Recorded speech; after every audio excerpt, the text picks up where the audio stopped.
नमस्ते, मी योगेश कुटे. लेट्सअप खबर बातमध्ये तुम्हा सर्वांचं पुन्हा एकदा स्वागत. भाजपचे आमदार सुरेश धस यांची गाडी, राजकीय गाडी ज्या वेगानं सुटलेली होती, देशमुख यांच्या हत्या प्रकरणाचं एक मोठं प्रकरण घेऊन ते लढत होते. गेले 2 महिने महाराष्ट्र त्यांना डोक्यावर घेऊन नाचत होता आणि जर सुरेश धस बोलले नसते तर या प्रकरणाचा तडा जो आहे किंवा या प्रकरणापर्यंत आतापर्यंत जी काही कारवाई झालेली आहे ती झाली नसती, असं मत होईपर्यंत सुरेश धस यांच्या पाठीशी महाराष्ट्रातला प्रत्येक सुजाण नागरिक हा उभा राहिला. सुरेश धस यांच्या चालत्या गाडीला भाजपचे प्रदेशाध्यक्ष आणि महाराष्ट्राचे महसूल मंत्री चंद्रशेखर बावनकुळे यांनी पंक्चर केलेलं आहे. आणि हा घातपात इतका मोठा आहे की त्यांच्या या अपघातामुळे प्रत्येक सुजाण नागरिकाला धक्का बसलेला आहे. बीडमधल्या अनेक घरांमध्ये अक्षरशः त्यांचं डोकं सुन्न झालेलं असेल की ज्या माणसाच्या आपण पाठीशी एक प्रामाणिकपणे उभं राहिलं, त्याला डोक्यावर घेतलेलं होतं आणि ज्या खुनामुळे बीडमधलं एक वातावरण अक्षरशः अन्याच्या विरोधात पेटलेलं होतं, त्या आंदोलनावरती पाणी ओतण्याचं काम चंद्रशेखर बावनकुळे यांनी केलेलं आहे. आणि याच्यामध्ये सुरेश धस यांची चूक अशी दुसरी मोठी आहे की चंद्रशेखर बावनकुळे यांनी त्यांची गाडी पंक्चर करण्याचा प्रयत्न केला, पण त्याच धस यांनी त्या ती गाडी दुरुस्त करण्याऐवजी त्या गाडीच्या चाकामध्ये स्वतःच्या हाताने खिळा देखील ठोकून घेतलेला आहे आणि ते चाक पूर्णपणे निकामी केलेलं आहे. ते चाक आहे जनतेच्या विश्वासाचं. तर नक्की असं काय घडलं याच्या बातम्या तुमच्यापर्यंत आतापर्यंत पोहोचलेल्या असतीलच. एक सगळ्यात महत्त्वाची जी गोष्ट आहे की सुरेश धस, धनंजय मुंडे आणि चंद्रशेखर बावनकुळे या तिघांची 4.5 तास बैठक झाली. ही बातमी खुद्द चंद्रशेखर बावनकुळे यांनीच फोडलेली आहे. म्हणजे सुरेश धस यांच्या भोवती संशयाचं धुकं निर्माण करण्याचं मोठं काम हे बावनकुळे यांनी केलेलं आहे. बावनकुळे यांना असा कोणता पुळका धनंजय मुंडे यांचा आला होता की त्यांनी सुरेश धस आणि धनंजय मुंडे यांची आपल्या स्वतःच्या बंगल्यावरती बैठक बोलवलेली होती. बरं, बावनकुळे हे पक्षाचे निष्ठावान सैनिक आहेत, ते पक्ष शिस्त मोडणारे नाहीत. म्हणजे बावनकुळे यांना कुणीतरी तसा मेसेज दिला होता का की सुरेश धस आणि धनंजय मुंडे यांच्यामध्ये समेट घडवा. आताचं जे महायुती सरकार आहे त्या महायुती सरकारला धनंजय मुंडे यांचं प्रकरण जे आहे ते जड जात आहे, याच्यावरती तोडगा निघाला पाहिजे.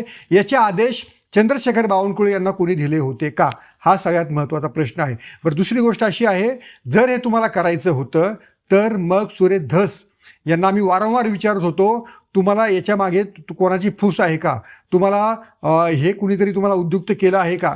तर बाणेदारपणे सुरेश धस उत्तर देत होते, अजिबात काही नाही आहे, मला देवेंद्र फडणवीसांनी सांगितलेलं नाही आहे आणि मला बावनकुळे यांनी सांगितलेलं नाही आहे की तुम्ही याच्या धनंजय मुंडे यांच्याविरुद्ध बोला म्हणून. पण त्यांनी असं पण सांगितलेलं नाही आहे की तुम्ही बोलू नका म्हणून. लेट्सअपला त्यांनी मुलाखत दिलेली होती, त्यांना याच्याबद्दल स्पेसिफिक प्रश्न विचारलेला होता आणि त्याच्यामध्ये सुरेश धस यांनी हे सांगितलेलं होतं. जेव्हा तुम्ही हा प्रश्न इतक्या पोटतिडकीने मांडता तेव्हा अनेकांना असं वाटतं की मग देवेंद्र फडणवीस, चंद्रशेखर बावनकुळे तुम्ही ज्या उघड पद्धतीने बोलता त्याबद्दल तुम्हाला रोखतात की सांगतात की नाही बाबा तुम्ही थांबवा जरा, माझे साहेब मला काय आक्रमकपणे बोलू नका, आपल्या मित्र पक्षाने बोलू नका. नाही, माझे साहेब हे बघा, बावनकुळे साहेबांचं बोलणं ठीक आहे, ते पक्षाचे प्रदेशाध्यक्ष आहेत, त्यांना सर्वांना घेऊन चालणं.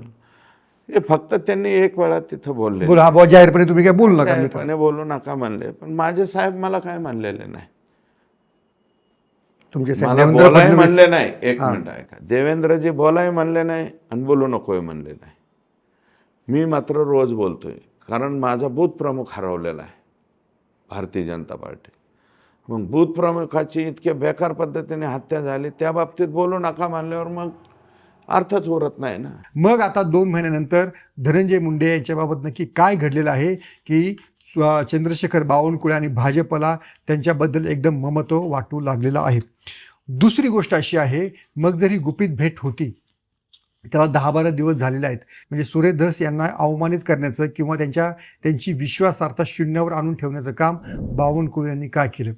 त्यांनी आज खुलासा केला बावनकुळे यांनी की सुरेश धसाचे काही कॉम्प्रोमाइज होणारे नेते नाही आहेत, सुरेश धसाचे काही सेटलमेंट होणारे नेते नाही आहेत. मग ही भेट जर गुप्त होती मग तुम्ही तुमच्या तोंडाने सांगितलं का की आम्ही 4.5 तास एकत्र होतो म्हणून. मग त्याच्यावरती पत्रकारांनी त्यांना डिटेल प्रश्न विचारला तर त्यांना तारीख आठवत नव्हती. मतभेद आणि मनभेद असं काहीतरी काय समोरच्याला भ्रमात काढण्याचं काम बावनकुळे करत होते. कसले मतभेद आणि कसलं मनभेद लोकांना एवढं कळत नाहीत का. धनंजय मुंडे यांच्या विरोधातील जी भूमिका धस यांनी घेतलेली आहे ती थांबवण्यासाठीचीच बैठक बावनकुळे यांनी बोलवली होती. कसले मतभेद आणि कसले मनभेद आणि पुन्हा त्याच्यावर मखलाशी करतायत की म्हणे बीड जिल्ह्याच्या विकासाचे काही प्रश्न आहेत त्यासाठी आम्ही दोघांना एकत्रित बोललेलं होतं. आणि धस त्याच्यावरून खोटं बोललेले आहेत की त्यांचं म्हणणं असं आहे की धनंजय मुंडे बावनकुळे यांच्या घरी येणार होते, मला माहितीच नव्हतं. असं कसं होईल? पक्षाचे अध्यक्ष तुम्हाला बोलवत आहेत, धनंजय मुंडे यांना बोलवत आहेत, महायुतीचं सरकार आहे असं एकमेकांना सांगितलं थोडंच होतं. पण 4.5 तास हे एकत्र होते आणि एक हवापाण्याने यांनी गप्पा मारलेल्या नाही आहेत हे कोणालाही कळतं. 18 वर्ष पूर्ण झालेल्या सुजाण नागरिकालाही कळतं की यांनी नक्कीच धस यांना त्यांची तलवार म्यान करण्यासाठी भाग पाडला असावं किंवा तसा त्यांच्यावरती दबाव आणला असावा. धस यांच्याकडनं मग काय तिसरी चूक काय झाली याच्यामध्ये की धस यांना हे तर एकदम त्या बैठकीमुळे एकदमच धनंजय मुंडे यांच्या प्रेमात पडलेले दिसत आहेत की ज्या धनंजय मुंडे यांचं राजकीय करिअर उद्ध्वस्त करण्यासाठी त्यांनी संतोष देशमुख यांच्या खून प्रकरणाचा सहारा घेतलेला आहे, त्याचा आधार घेतलेला आहे. म्हणजे संतोष देशमुख यांच्या खून प्रकरणावरनं धनंजय मुंडे यांना टार्गेट करत त्यांना बीड जिल्ह्याचं पालकमंत्री मिळू न देण्यापर्यंत धस यांनी भूमिका बजावली. त्यांना मंत्रिमंडळात घेऊ नये यासाठीचं मोर्चे निघाले आणि त्या मोर्चामध्ये अग्रभागी सुरेश धस होते. मग धनंजय मुंडे आजारी काय पडले, सुरेश धस यांना एकदम कापरं भरलं आणि ते धनंजय मुंडे यांच्या भेटीला गेले. म्हणजे सलग 2 भेटी घडल्या. म्हणजे एक 4.5 तासाची बावनकुळे यांच्या सोबतची बैठक आणि नंतर स्वतः धस अगदी मुंडे हे आपले जणू काही जवळचे सहकारी आहेत, साथीदार आहेत, आपले जवळचे मित्र आहेत आणि ज्यांना आपण आकाच्या आका म्हणतोय हे सुद्धा सुरेश धस विसरलेले होते. त्या आकांच्या आकाराला सुद्धा भेटायला सुरेश धस अगदी मोठ्या मनाने गेले आणि त्याचं पुन्हा ते समर्थन करतायत की संतोष देशमुख खून प्रकारचा लढा वेगळा आणि आजारी माणसाला भेटायला जाणं वेगळं. असं तुम्ही कसं काय म्हणू शकता? असं जनतेला वेड्यात कसं काय काढू शकता? जर तुम्हाला धनंजय मुंडे यांचं करिअर उद्ध्वस्त करायचं होतं तर तुम्ही संतोष देशमुख यांच्या खून प्रकारचा मग सहारा घ्यायची गरज नव्हती. त्यांच्या भावनांचा, त्यांच्या अश्रूंचा, त्यांच्या विरुद्ध जनतेमधल्या चिडीचा तुम्ही असा वापर करायला नको होता. तुम्हाला जनतेने मग डोक्यावर घेतलं नसतं, तुम्ही तुमचा लढा मग लढायचा होता. आणि या खून प्रकरणाच्या साहाय्यानं धनंजय मुंडे यांना कुंडीमध्ये पकडायचं आणि नंतर आपली अशी काहीतरी पडद्यामागे सेटलमेंट करायची, हे जे कारस्थान आहे हे जनतेच्या समोर आलेलं आहे एवढं मात्र निश्चित. आता सुरेश धस काही म्हणत की मी धनंजय मुंडे यांच्या विरोधात लढा थांबवणार नाही, त्यांच्या विरोधातली प्रकरणं मी काढलेली आहे, पण जो बुन से गई वो हौद से आती नाही ही म्हण सुरेश धस यांना नक्कीच माहिती असू शकेल. दुसरं आणखीन एक महत्त्वाची गोष्ट याच्यामध्ये की देवेंद्र फडणवीस यांचं याच्याबद्दलचं मौन. आता धनंजय मुंडे यांना मंत्रिमंडळातनं काढा अशी मागणी सर्व स्तरातनं होते. जे मुख्यमंत्री आहेत, ज्यांच्या मंत्रिमंडळामध्ये धनंजय मुंडे आहेत, त्यावेळेस देवेंद्र फडणवीस म्हणतात की हा अजित पवार यांचा निर्णय आहे. असं कसं काय होऊ शकते? एखादा मंत्री हा मुख्यमंत्र्यांच्या मर्जीशिवाय मंत्रिमंडळात राहतो का उपमुख्यमंत्र्यांच्या मर्जीमुळे मंत्रिमंडळात राहतो? आणि मला वाटतं देवेंद्र फडणवीस आणि धनंजय मुंडे हे एकमेकांचे जवळचे मित्रच आहेत आणि देवेंद्र फडणवीस यांना देखील या भेटीपासून किंवा या सगळ्या पडद्यामागच्या तरतुडीपासून अलिप्त होता येणार नाही. चंद्रशेखर बावनकुळे यांची स्वतःची अशी काही ताकद नाही आहे की ते फडणवीस किंवा इतर कोणी मोठ्या नेत्यांनी सांगितल्याशिवाय धस आणि धनंजय मुंडे यांच्यामध्ये समझोता करण्याचा प्रयत्न करतील.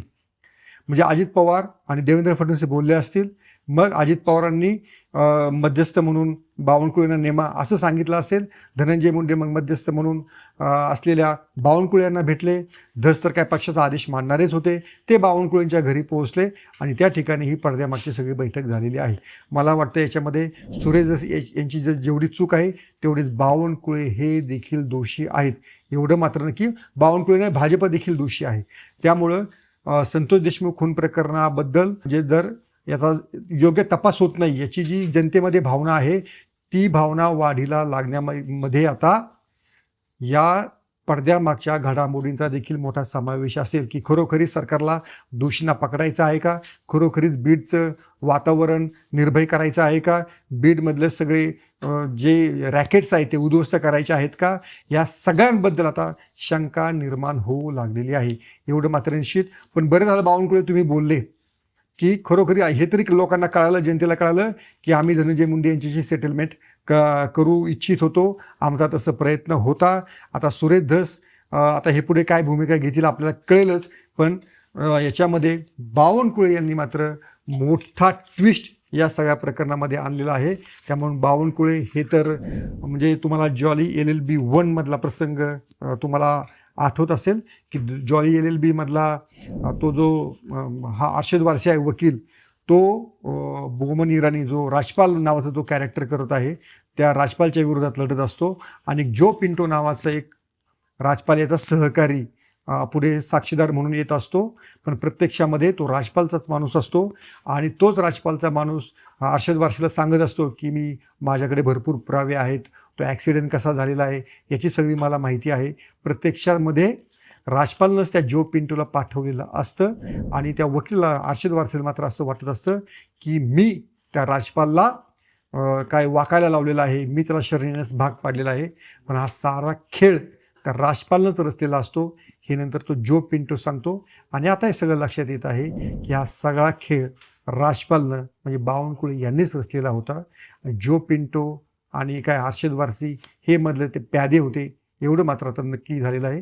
तुम्हाला काय वाटतं की सुरेश धस यांनी खरोखरीच या सगळ्या प्रकरणामध्ये जनतेचा विश्वासघात केला आहे का? तुमचं मत जे असेल ते लेट्सअपवरती कॉमेंट करून आम्हाला जरूर कळवा आणि पाहत राहा लेट्सअप मराठी.